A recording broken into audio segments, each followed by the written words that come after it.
Comment réussir la transition énergétique alors que le temps est compté pour le climat? On en parle avec notre invité, Boris Solier, bonjour. Bonjour.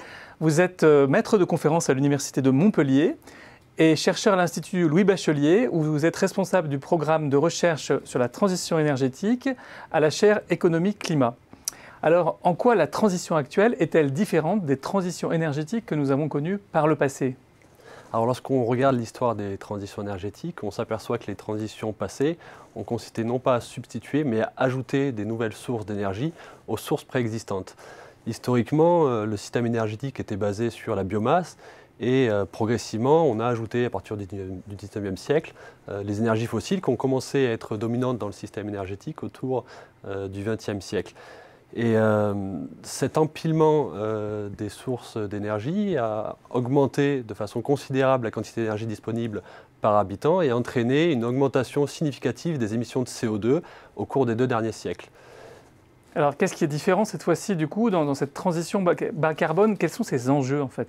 Alors, les enjeux de la transition bas carbone, c'est de désempiler ces sources d'énergie primaires en sortant les énergies fossiles. Donc, il faut qu'on passe d'un système d'empilement de ces énergies, un système dans lequel les nouvelles sources d'énergie, les sources décarbonées, ne s'ajoutent pas aux énergies fossiles, mais se substituent aux énergies fossiles, où on réduit la quantité d'énergie fossile. Et la difficulté, c'est qu'il y a beaucoup trop d'énergie fossile par rapport à ce que l'atmosphère est capable d'absorber sans risque dur pour le climat, sans risque de perturber durablement le climat.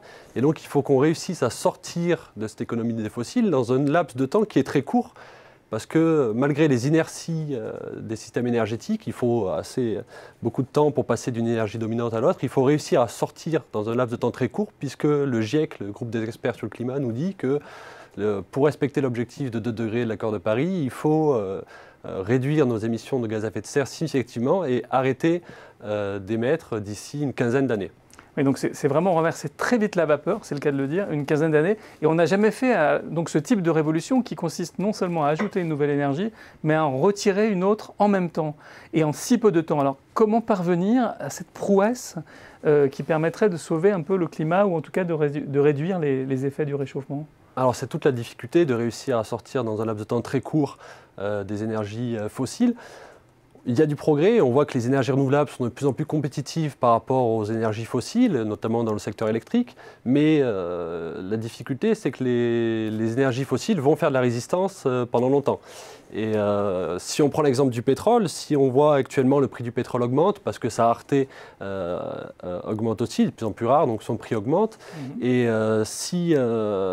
lorsque son prix augmente, donc on incite les consommateurs à réduire leur demande en développant des substituts au prix du pétrole, mais dans le même temps, les producteurs de pétrole sont incités à aller chercher du pétrole toujours plus loin, dans l'offshore profond, en Antarctique, pour justement accroître leur capacité de production. Donc le pétrole cher ne résout pas la question de réduire la consommation de pétrole. Qu'est-ce qui pourrait remplacer alors? Alors nous, ce qu'on préconise, c'est de mettre en place un prix du carbone, une tarification du carbone. Ça veut dire fixer un prix au niveau de ce que la collectivité est prête à attribuer comme valeur à la protection du climat, à la protection de l'environnement. Et de ce fait, on renchérit le coût des énergies fossiles et on incite cette fois à la fois les consommateurs et les producteurs à sortir des énergies fossiles, puisqu'à mesure que le prix du carbone augmente, il va être de moins en moins rentable d'investir dans les énergies fossiles. Et alors, ça permet d'intéresser à la négociation climatique des pays qui produisent le pétrole, parce que du coup, ils reçoivent en quelque sorte des crédits carbone à la place des recettes pétrolières. Exactement. Qu'on mette en place une tarification carbone via un marché ou via une taxe, tout l'enjeu de la négociation, ça va être de réussir à mettre tout le monde autour de la table et à inciter les producteurs fossiles à réduire leurs émissions, à réduire leur production par le jeu de la rente carbone et à substituer cette rente pétrole à la rente carbone. Donc il y a un outil. Maintenant, tout le problème, évidemment, c'est de l'appliquer dans la réalité. Ça, c'est des négociations.